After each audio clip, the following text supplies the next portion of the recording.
Hello friends, welcome back. It's day 2 of E3 2018 and Xbox has put me in a much better mood.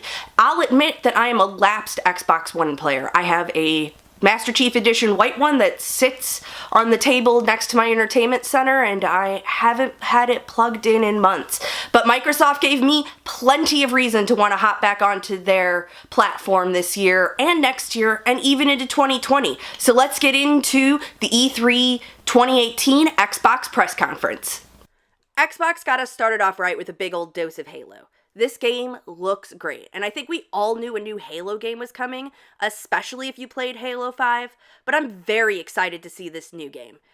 I really enjoyed the story of Halo 5, in spite of the really shitty marketing campaign, but I can understand why fans were upset. They set it up to be something it totally wasn't. I hope Halo Infinity's story brings back the things that we love as a fan base about Halo. I think the fact we're getting a new engine for Halo is kind of surprising. I don't think many people saw that coming. But given what we're seeing with other games in the Xbox lineup coming in 2019, I don't think we're seeing Halo Infinity till 2020 at the earliest. Even still, I'm glad to know it just exists. Next up is Bethesda, and they showed us a little bit of Fallout 76. And I'm a little surprised that they didn't wait till this evening's show to show us the first reveal, but I'm kind of glad we got a sneak peek look at it. The game looks beautiful, and I'm excited to be part of the first parties out into the wasteland 20 years after the bomb drops. I don't want to spend a lot of time talking about this now, because I bet we see Todd come out tonight and talk about it a lot more. I will say, when we found out that it's 4 times the size of Fallout 4, I told my boyfriend and Twitter, "Goodbye, humans, I'm living in the wasteland now." And boy, if that's true, it took me a good long time to get through Fallout 4, and I'm eager to put that kind of time into Fallout 76. We gotta look at Kingdom Hearts 3, and I'm excited to see Frozen and the best princess ever, Rapunzel, in it. I just want to be playing this game. I'm tired of talking about this game. I'm tired of this game being somewhere where I can't play it. I just want to play this game. I want it in my hands, and I want it in my hands yesterday. Microsoft is buying a lot of studios, and that's kind of awesome right now. It's showing that they know they have a first-party problem, and they're going to throw as much money as they need to until it's fixed. But we're going to have to see how this goes. I mean, they have been known to gut studios in the past, and I hope that's not the case. All of those worries and concerns aside, I can't wait to see what Ninja Theory does with all of that sweet, sweet Microsoft cash. I'm going to be honest, this next one actually surprised me that I cared about. The Division 2 managed to grab my attention. I don't know if it was the way that they went through the marketing and talked about the Civil War and how, like, it's a new Civil War because of the outbreak, but the first Division barely captured my notice. I watched a couple streamers play it and decided it probably wasn't for me. I was in the middle of Destiny grind and it just didn't look like it was something for me. This looks awesome. I want to crawl through that blown up, torn apart Air Force One. I want to see what Washington, D.C. looks like.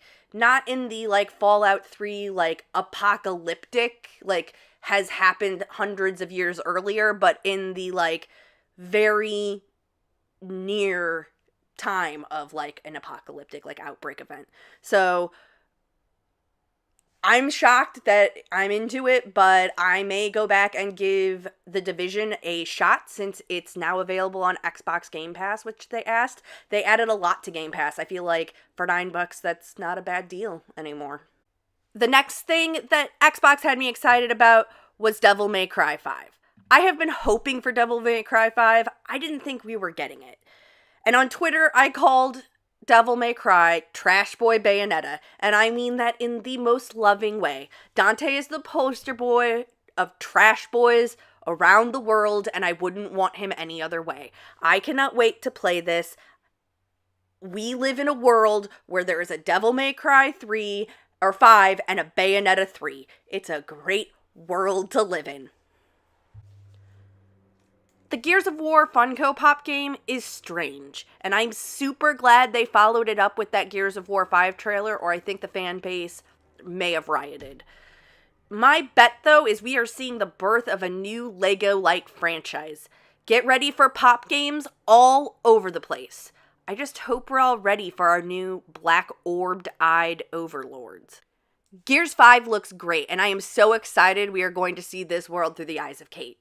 I'm glad we're getting a female protagonist in Gears 5, and I don't care who's mad about it. I think it was super smart to give us Halo and Gears in this conference.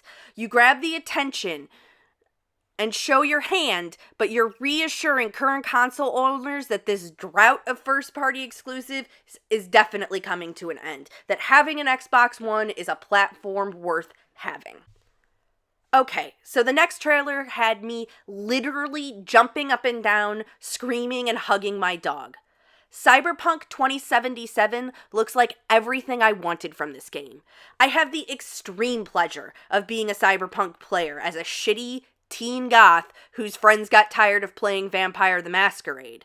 The game's mechanics and ease of explaining it to other people made it one of my friends and my favorites. That trailer is beautiful, and I cannot wait to see what they have done.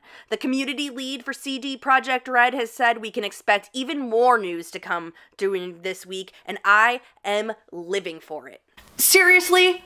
Somebody's going to need to take away a pair of scissors and hot pink hair dye from me, because I'm about 5 seconds from shaving myself an undercut, dyeing my hair pink, and living out the cyberpunk dreams of my 17-year-old self. No, for real. I am so excited and happy about how that game came out. It looks like it's going to be so much fun. Microsoft, they showed off a lot. There were a bunch of cute indie games. There were other main party games that I didn't even bring up. If I went into the granularity of all the things that they went into today, we could be here all night. And since there's another press conference in a couple hours, I've got to get going so that I can get this video up to you before then. So please like, share, subscribe. You can contact me on social media in the links below. And have a great day. I'll see you in a couple hours for the Bethesda conference. Bye.